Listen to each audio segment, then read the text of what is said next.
ผ้ายังมีมือสองเหตุผลที่น้องเป็นแม่ห้างถือธรรมดาชีวิตคนเฮาบ่มีหยังแน่นอนดอกนาถึงน้องสิผ่านสายมา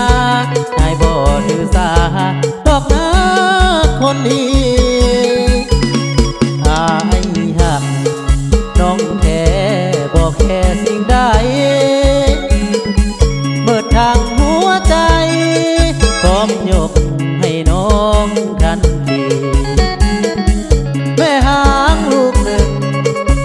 ลูกสองลูกสามลูกสี่หักจริงวางแต่งดีลี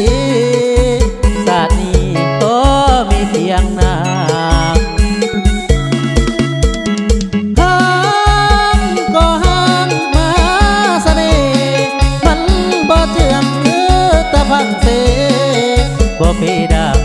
กันแท้ดอกนางบ่เคยตีเจ้าเรื่องไผสิเว้าว่าเป็นแม่ห้างอายนี่วางแต่งเอานางฟังมาห่วมสร้างเลี้ยงลูกแทนเขา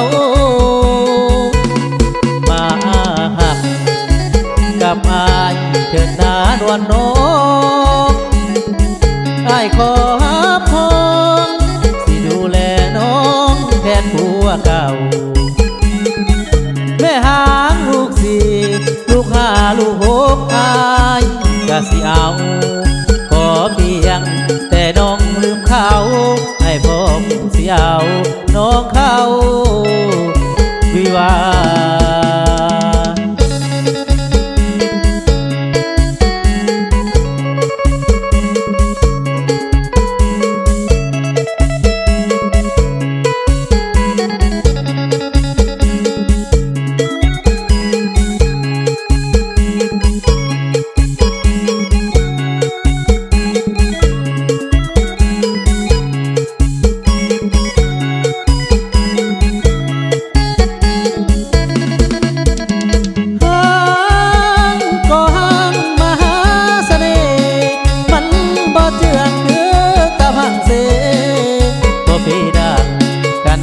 ดอกนา